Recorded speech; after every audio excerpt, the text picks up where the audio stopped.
Title: When the Vault Cracked. Trust, for me, was something solid, sealed tight like a steel vault, shaped over a lifetime of loyalty. I believed it was impenetrable. Until the day my own brother found a way in, ripped out everything I'd safeguarded, and left me staring into the ruins of what I thought was unbreakable. Have you ever realized the person you would have given your life for was the one holding the crowbar? My name is Lucia.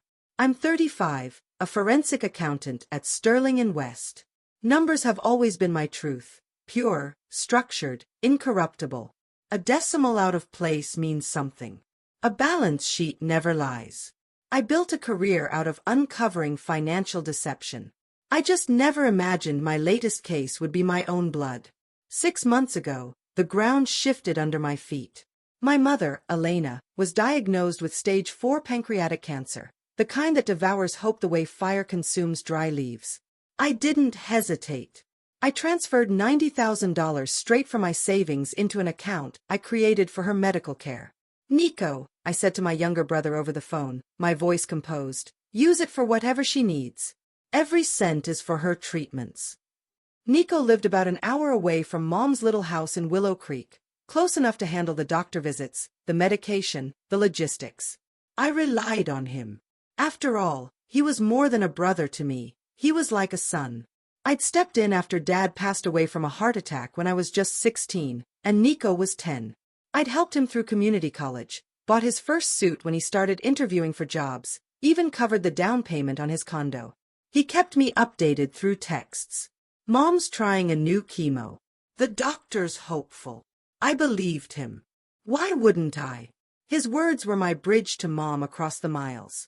Then, last Monday, during our usual phone call, Mom sounded like a breath slipping through torn paper.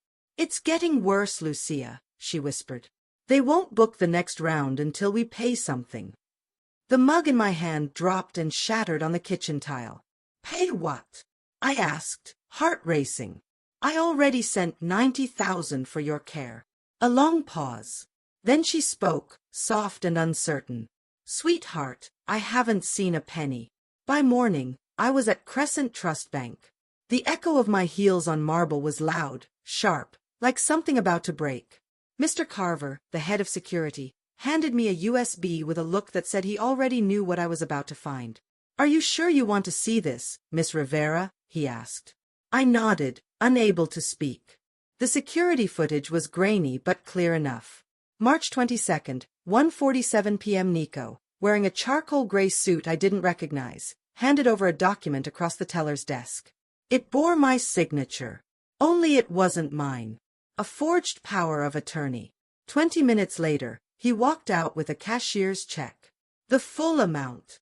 The funds had been traced to a brand new account at Pacific Crest.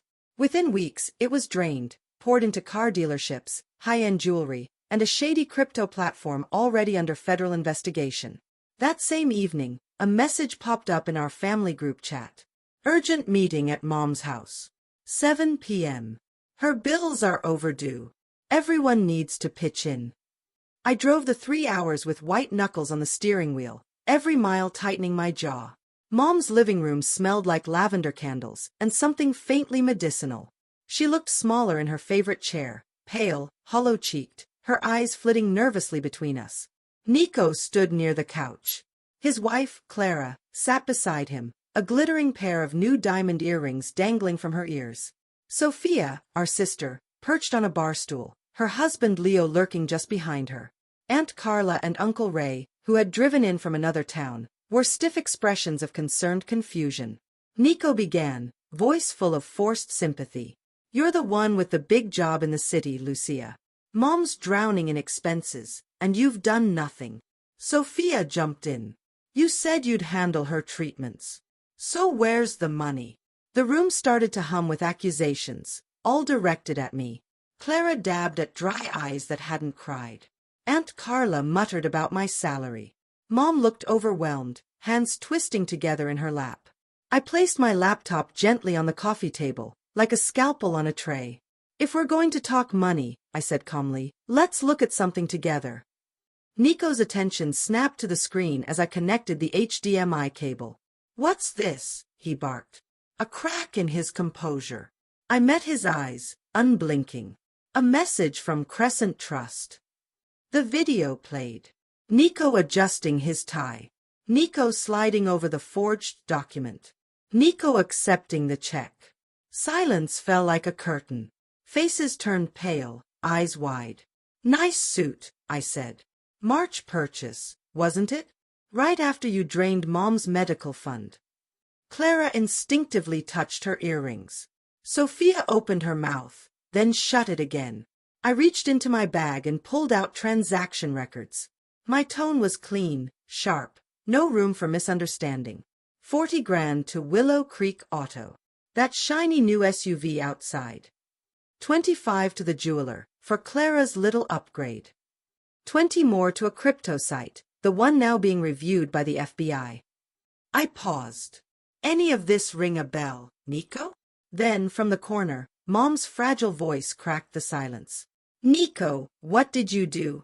He stumbled backward, the mask falling fast. It was an investment. I planned to triple it. Pay it all back. I took a step forward, each word sharp. You mean the 90,000 you stole, or the 50,000 from Mom's account last year that you claimed was for her trust fund? Sophia's gasp filled the air. You said that went to her treatments. I turned to her. And the 30,000 you redirected to your boutique? Or the 15 Uncle Ray borrowed, for his boat? The room fell into a stunned, breathless quiet. Secrets echoed like footsteps in a tomb.